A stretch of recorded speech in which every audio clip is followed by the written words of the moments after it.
Dalam studi kita di Kitab Wahyu, kita sudah melihat bahwa di akhir pasal 20 ada dinubuatkan penghakiman takhta putih. Dan di penghakiman itu, bumi yang lama tidak ada lagi. Kita mengerti bahwa susunan-susunan peristiwa yang dicatat di Kitab Wahyu selain penyisipan di Segel dan di Sangkakala, susunan peristiwa-peristiwa disusun menurut urutan waktu secara kronologis. Nah, di sini ada peralihan. Di kerajaan 1000 tahun, Allah Bapa tidak disebut. Tuhan Yesus yang bertakhta bersama para pemenang. Sesuai dengan apa yang ditulis di dalam 1 Korintus pasal 15 ayat 24, ada peralihan. Rasul Paulus berkata, kemudian tiba kesudahannya, yaitu bila mana ia menyerahkan kerajaan kepada Allah Bapa. Sesudah ia membinasakan segala pemerintahan, kekuasaan, dan kekuatan. Ya, peralihan itu terjadi pada titik ini. Di penghakiman takhta putih, ia membinasakan segala sesuatu yang jahat. Dan di sini, di dalam bagian ini, kita melihat bahwa ia menyerahkan kerajaan pada Allah Bapa. Allah Bapa muncul di dalam bagian ini. Sebelumnya dia jarang, hampir tidak ada, hampir tidak disebut. Tetapi di sini dia muncul dengan peranan yang menonjol. Pasal 21 ayat 1. Dan aku melihat, Kai Edon, dan aku melihat surga baru dan bumi baru. Karena surga yang pertama dan bumi yang pertama pergi, dan laut itu tidak ada lagi. Ya, ayat 1 dan ayat 2 ini merupakan ringkasan dan introduksi pada bagian ini yang di mana Yerusalem baru diceritakan panjang lebar. Tetapi ayat 1 dan ayat 2 mengemukakan ciptaan baru ini. Nabi Yesaya di dalam pasal 65 ayat 17 berkata, karena lihatlah, aku akan menciptakan surga baru dan bumi baru. Dan hal-hal yang pertama tidak akan diingat dan tidak akan muncul di hati. Apa yang dibuat oleh Nabi Yesaya juga dibuat oleh Rasul Yohanes dan dia tulis di dalam bagian ini. Kata surga ini, Uranos, juga boleh diterjemahkan langit. Kadang-kadang Uranos merujuk pada langit. Tetapi di sini lebih baik dipaham ya surga. Ya tidak ada kepastian, tetapi rupanya yang diceritakan di sini adalah surga dan bukan langit. Surga yang pertama dan bumi yang pertama pergi. Terjemahan pergi. Ini kata Yunani aperkomai. Erkomai berarti pergi dan atau apo berarti dari. Jadi ini boleh diterjemahkan pergi dari. Tidak ada penjelasan lebih lanjut. Kita tidak membaca kemana yang lama pergi. Ya, menjadi yang lama itu menjadi tidak berada. Menjadi tidak berada. Masuk ke dalam ketidakberadaan. Tetapi tidak dijelaskan. Pasal 21 ayat 2. Dan kota yang kudus itu, Yerusalem baru, aku melihat turun dari surga, dari Allah, dipersiapkan seperti mempelai perempuan, dihiaskan untuk suaminya. Nah, pasal 20 ayat 1 dan 2 ini merupakan ringkasan dan pendahuluan. Kemudian, pasal 21 ayat 3-9, di situ ada beberapa penjelasan Ya, dari Allah Bapa dan dari malaikat, ya satu dari sumber yang tidak dijelaskan siapa berbicara. Pasal 21 ayat 1 dan 2, pendahuluan. Ayat 3 sampai 9, penjelasan dari beberapa sumber. Kemudian ayat 10 sampai pasal 22 ayat 5 menceritakan mengenai Yerusalem baru. Di ayat 2 ini, Yerusalem baru turun dari surga. Juga turun dari surga nanti ayat 10. Ada penafsir dan ahli eskatologi yang berkata bahwa Yerusalem baru turun 2 kali. Karena ditulis 2 kali. Ya, lihatlah Kejadian pasal 1 ayat 1. Allah menciptakan surga dan bumi yang pertama. Itu ayat Kejadian pasal 1 ayat 1 juga merupakan ringkasan pendahuluan.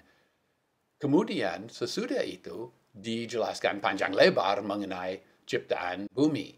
Ya, sebenarnya di situ juga ada yang berkata bahwa Kejadian pasal 1 ayat 1 adalah ciptaan yang asli, kemudian surga dan bumi diciptakan ulang, tetapi tidak.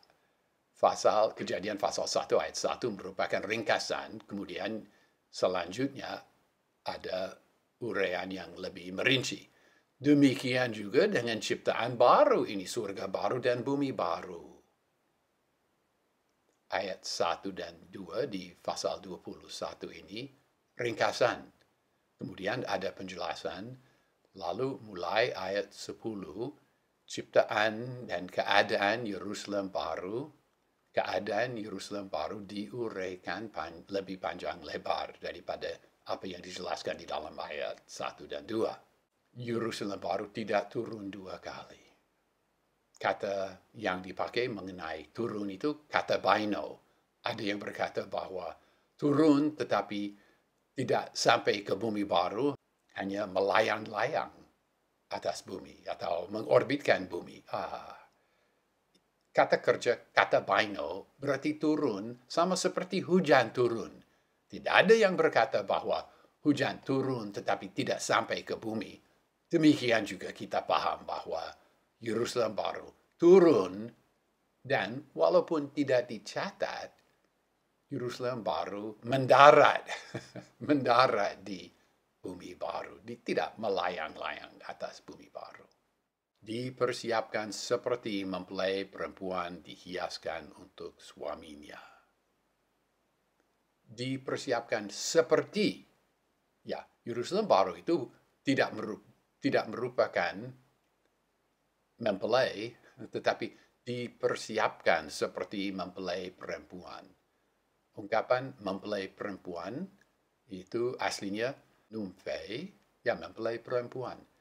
Kota Yerusalem baru dipersiapkan seperti mempelai perempuan. Kita mengingat bahwa di dalam pasal 17 ada juga perempuan pelacur. Dan di akhir pasal 17 kita membaca bahwa ya, pelacur itu adalah kota Babel. Di dalam pasal 17 itu, kota Babel dikiaskan seolah-olah itu pelacur. Ya, demikian juga dengan sangat berbeda, Yerusalem baru dikiaskan sebagai mempelai perempuan. Jadi kita melihat di sini bahwa ada 2 perempuan, pelacur dan mempelai perempuan. Ada juga 2 kota, Babel dan Yerusalem baru. Ya, ini disusun dengan sengaja seperti itu. Kota yang mana merupakan kerinduan hati saudara. Harap membaca pasal 21 ini dan 22 lebih merindukan Yerusalem baru yang kudus. Ada yang berkata, itu mustahil kota turun dari surga sampai ke bumi. Lebih mustahil yang mana? menciptakan surga baru dan bumi baru, atau mengatur supaya Yerusalem baru turun dari surga baru dan sampai ke bumi baru. Mustahil? Ya, semuanya mustahil, kecuali tidak mustahil bagi Allah. Masalah siapa boleh tinggal di dalam Yerusalem baru bersama anak domba dan bersama Allah Bapa, itu kita bahas di dalam ceramah yang berikut. Pasal 21 ayat 3. Dan aku mendengar suara besar dari surga yang berkata, lihatlah, kemah Allah bersama manusia, dan ia akan berkemah bersama manusia, dan mereka akan menjadi kaumnya, dan Allah sendiri akan bersama mereka. Mulai ayat 3, tadi pasal 21 ayat 1 dan 2 ada pendahuluan, meringkaskan. Sekarang, mulai ayat 3 ini ada beberapa suara yang menjelaskan beberapa hal. Suara besar dari surga, apa Allah Bapa? Belum tentu. Apa malaikat, apa anak domba, kita tidak tahu. Suara besar dari surga. Ada masalah naskah di sini. Ada naskah yang berkata dari takhta, tetapi naskah yang lebih banyak dan lebih bermutu berkata dari surga. Kita melihat di sini bahwa kemah Allah ada di situ dan Allah akan berkemah. Kata kemah, kata benda kemah adalah kata benda skene, dan kata berkemah adalah kata kerja skenoo. Ya, pada hakikatnya, pada dasarnya, menurut sejarahnya, kata benda dan kata kerja ini merujuk pada kemah. Tetapi kata kerja dan kata benda ini berkembang artinya, dan pada masa Yohanes belum tentu kata skenoo dan kata benda skene merujuk pada kemah, boleh juga menceritakan rumah, bangunan, tempat di mana orang diam, tempat tinggal. Jadi kita tidak perlu membayangkan kemah di Yerusalem baru. Itu bukan maksudnya di sini. Demikian juga di dalam Injil Yohanes pasal 1 ayat 14 kita membaca, firman itu telah menjadi manusia dan berkemah di antara kita, dan kita telah melihat kemuliaannya. Kita tidak membaca Tuhan Yesus hidup di dalam kemah. Berkemah, ya kata kerja yang sama di sini, berarti diam, tinggal di situ. Apa istilah ini dipakai untuk mengingatkan kita mengenai masa di mana di dalam kemah suci Allah berada bersama umat Israel? Mungkin. Tetapi belum tentu ada kemah nanti di dalam Yerusalem baru. Yang penting di sini, Allah hidup bersama manusia. Itulah yang ditegaskan di sini. Allah sendiri bersama mereka. Sejak pasal 6 kita tidak membaca banyak mengenai Allah Bapa.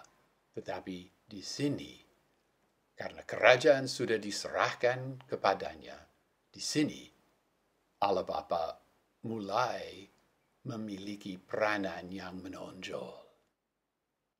Pasal 21 ayat 4. Dan ia akan menghapus segala air mata dari mata mereka, dan maut tidak akan ada lagi, juga tidak duka cita, juga tidak tangisan, juga rasa sakit tidak akan ada lagi, karena hal-hal yang pertama sudah pergi. Ya, di dalam pasal 7 ayat 17 kita membaca bahwa Allah Bapa menghapus segala air mata. Di sini juga, dan itu air mata mereka yang mati syahid. Di sini juga kita membaca di dalam konteks Yerusalem baru, kita membaca bahwa Allah menghapus segala air mata. Ini menggarisbawahi kepentingan pertanyaan, siapa berada di dalam Yerusalem baru. Nanti kita bahas. Dalam Yesaya pasal 25 ayat 8 kita membaca, ia akan menelan maut untuk selama-lamanya. Tuhan Allah akan menghapus air mata dari setiap muka dan membalikan caci maki umatnya dari seluruh bumi, karena Tuhan sudah berfirman. Pasal 21 ayat 5, dan ia yang duduk di atas takhta itu berkata, lihatlah, aku membuat segala sesuatu baru. Dan ia berkata, tuliskanlah bahwa kata-kata ini dari Allah adalah setia dan benar. Ya, ada masalah naskah di sini. Kata dari Allah ada di dalam kebanyakan naskah-naskah yang bermutu, tetapi di naskah-naskah yang lain tidak ada kata dari Allah. Ya, perincian kecil. Ungkapan, tuliskanlah bahwa kata-kata ini dari Allah adalah setia dan benar. Ya, lebih ditekankan karena perintah tuliskanlah.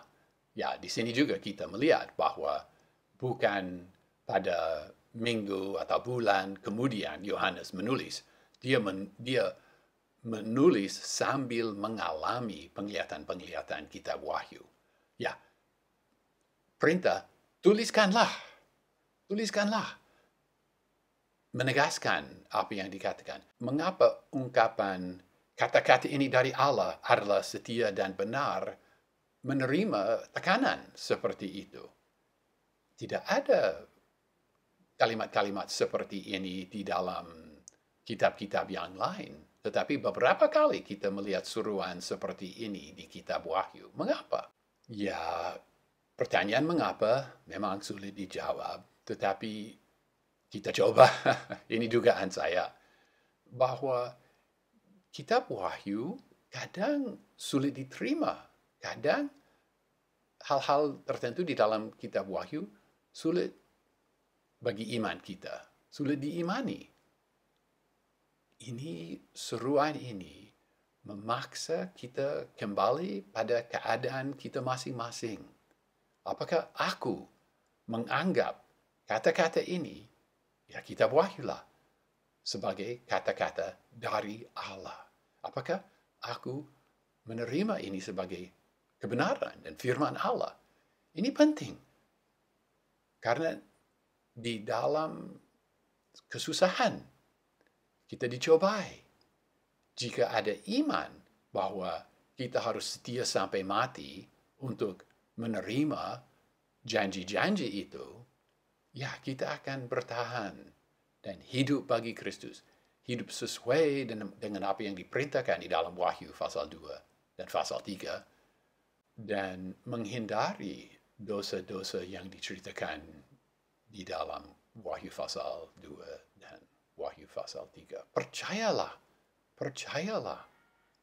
Dan kuatkanlah diri saudara dengan perkataan-perkataan ini mengenai akhir zaman dan mengenai penggenapan janji-janji yang diucapkan di dalam Wahyu pasal 2 dan Wahyu pasal 3. Pasal 21 ayat 6. Dan ia berkata kepadaku, akulah di sini, Alfa itu dan Omega itu, yang pertama dan yang terakhir. Kepada yang haus, aku akan memberikan dengan cuma-cuma dari mata air kehidupan. Ya, sekali lagi di dalam ayat ini ada masalah naskah. Akulah di sini adalah terjemahan dari bacaan yang lebih baik dari kebanyakan naskah. Alfa itu dan Omega itu. Allah Bapa adalah Alfa itu dan Omega itu. Dia yang pertama dan dia yang terakhir. Kata-kata yang sejajar dengan ini juga diucapkan oleh Tuhan Yesus Kristus. Kata-kata yang sejajar dan sangat mirip juga dikatakan mengenai Tuhan Yesus Kristus. Ya, ini mendukung ajaran teologi Tritunggal di dalam kitab Wahyu. Tetapi yang menonjol di sini adalah kata, aku akan memberikan dengan cuma-cuma dari mata air kehidupan. Ya, kepada yang haus. Ini pernyataan Injil keselamatan. Jika orang haus, yaitu jika dia sadar akan keperluan, dia akan diberi minum dengan cuma-cuma. Ya, dengan cuma-cuma berarti, ya kita katakan gratis. Berarti tidak bayar, tidak ada harga. Harganya nol. Ya, tetapi sebenarnya ada harga. Tuhan Yesus sudah melunasi harga itu. Pembayaran itu sudah dilunasi oleh Tuhan Yesus Kristus. Tapi bagi kita tidak bayar. Cuma-cuma. Sekali lagi ini sangat sesuai dengan keadaan mereka pada zaman itu. Ya, masa kini mau minum air, ya bayarlah. Jangan turun ke sungai minum air itu. Jangan minum dari mata air juga. Pergi ke toko, pergi beli air. Tetapi pada masa Yohanes, orang tidak bayar untuk minum air. Itu orang tidak bayar. Jadi, minum air dengan cuma-cuma bagi mereka, menjadi kiasan yang sangat tepat menceritakan Injil keselamatan. Manusia tidak bayar. Dan jika saudara ragu-ragu, ya aku harus bayar sesuatu, ya memberi honor sedikit, harus bayar sesuatu, bacalah lagi Roma pasal 4 ayat 4 dan 5, di mana sangat ditegaskan bahwa kita tidak membayar. Ini mengingatkan saya pada suatu ayat kesukaan di dalam kitab Yesaya, pasal 55 ayat 1. Mari semua yang haus datang ke air itu, dan ia yang tidak ada uang datang, beli dan makan, dan datang, beli tanpa uang dan tanpa harga, air anggur dan roti. Ya, tema yang sama diceritakan di dalam Yesaya pasal 55 ayat 1. Di dalam kitab Wahyu ada dua minuman yang jauh berbeda. Ada minuman ini dari mata air kehidupan disebut di sini dan di Wahyu pasal 22 ayat 17. Tetapi ada juga minuman yang lain, yaitu minum dari anggur murka Allah.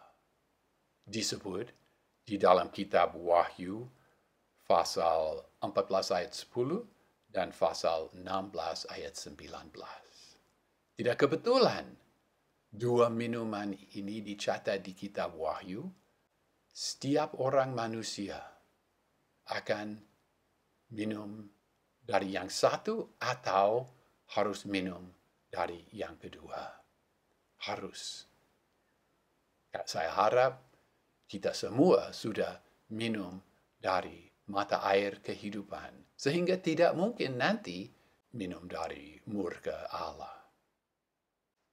Dengan demikian, di dalam ayat 6, Injil keselamatan ditegaskan, ya katakanlah, dengan susunan kata yang sesuai dengan sastra apokaliptik, bukan susunan kata yang misalnya Rasul Paulus. Tidak. Tetapi kebenaran yang diceritakan adalah sama. Ya, pasal 21 ayat 7. Dan yang menang akan mewarisi hal-hal ini. Dan aku akan menjadi bagi dia Allah. Dan dia akan menjadi anak bagiku. Ya, memang di dalam terjemahan baru tidak terlihat kata mewarisi. Terjemahan baru memakai kata memperoleh. Ya, tetapi sebenarnya aslinya kleronomeo. Dan kleronomeo berarti mewarisi. Mewarisi. Mewarisi. Ada gulungan warisan di tangan dia yang duduk di atas takhta itu. Diterima oleh Tuhan Yesus di dalam Wahyu pasal 5. Warisan. Di dalam Injil Matius, ucapan kebahagiaan pasal 5 itu.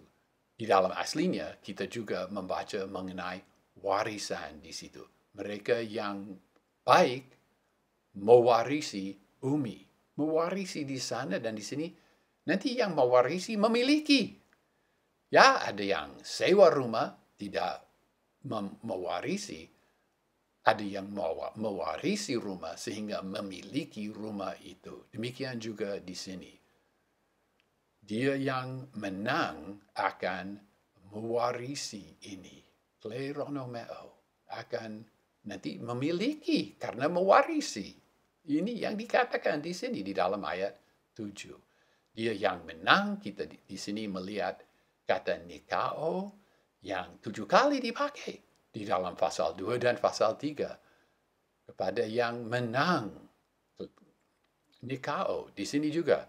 Dan yang menang, nikao. Yang menang dijelaskan dia mewarisi. Mewarisi apa? Hal-hal ini. Dalam konteks Yerusalem baru. Ya, dalam konteks Yerusalem baru ini. Aku akan menjadi bagi dia Allah. Dan dia akan menjadi anak bagiku.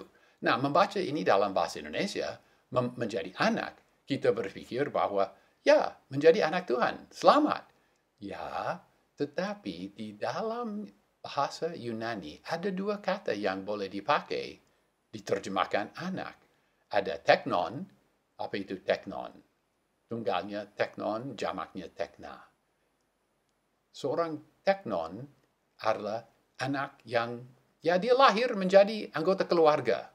Ibu bapa, dia punya ibu bapa, ibunya melahirkan dia menjadi teknon di dalam keluarga itu. Dan kata itu dipakai menceritakan status kita sebagai orang selamat. Kamu sudah percaya kepada Tuhan Yesus Kristus? Ya, sudah percaya. Maka kamu adalah teknon Allah.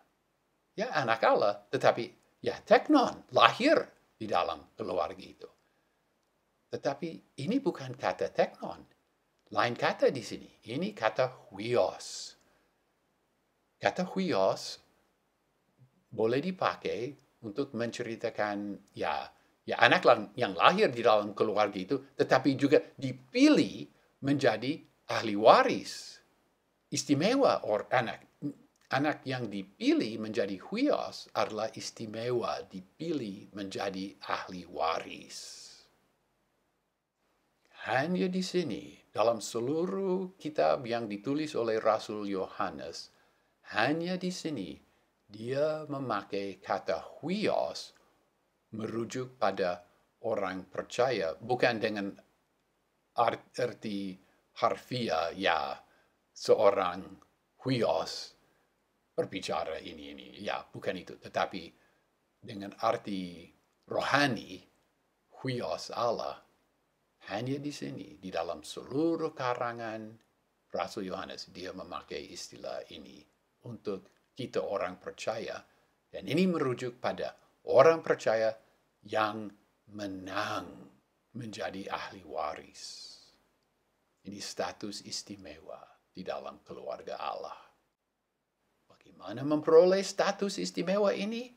Ya, kembali ke pasal 2 dan pasal 3 dan menuruti apa yang tertulis di situ, supaya menang dan nanti menerima janji-janji yang dijanjikan di dalam pasal 2 dan pasal 3 dan yang penggenapannya dinubuatkan di dalam pasal 20, 21, 22 ini.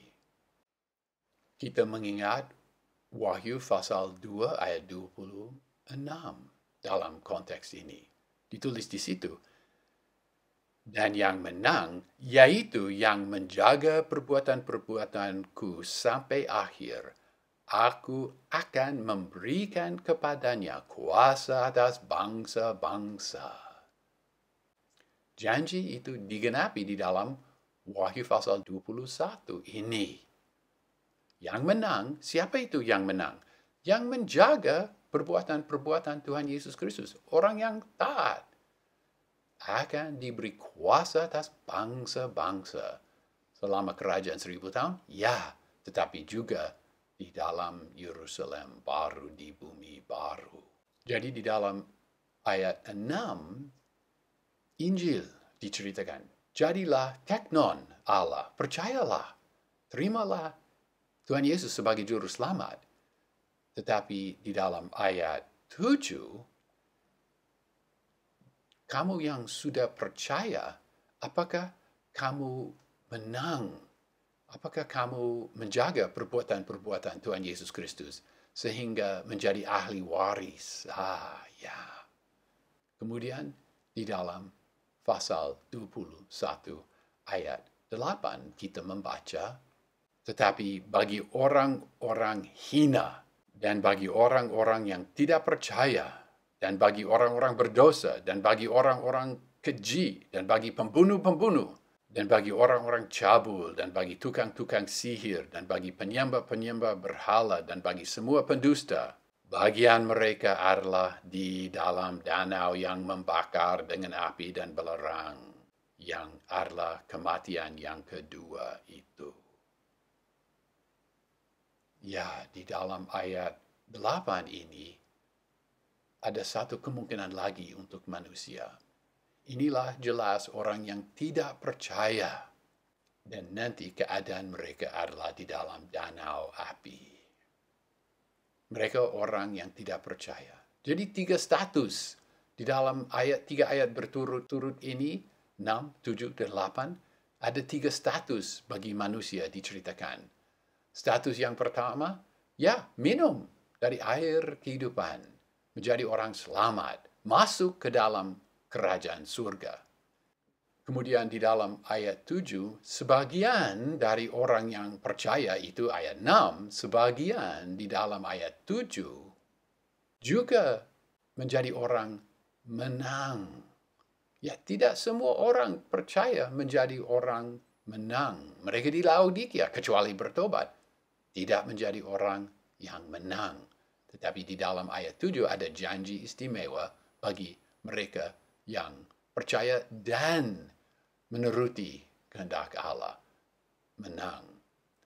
Lalu kemungkinan yang ketiga bagi manusia diceritakan di dalam ayat 8 ini. Orang yang tidak percaya akan berada di dalam danau api itu. Ada masalah terjemahan di sini. Saya terjemahkan orang-orang yang hina. Yunaninya, delos dapat berarti penakut. Tetapi dalam konteks ini, dengan sebut begitu banyak dosa, penakut, ya takut apa? Takut percaya sehingga tidak percaya? Ya mungkin. Tetapi delos juga dapat diterjemahkan hina. Dan mungkin itu terjemahan yang lebih tepat di sini. Mereka orang-orang hina karena mereka hidup di dalam banyak dosa, seperti pembunuh dan orang cabul dan sebagainya. Mereka hina karena dosa. Jadi di dalam pasal 20 di sini kita melihat ada 2 ayat yang berfungsi sebagai pendahuluan menceritakan nanti akan ada surga baru, bumi baru, dan Yerusalem baru.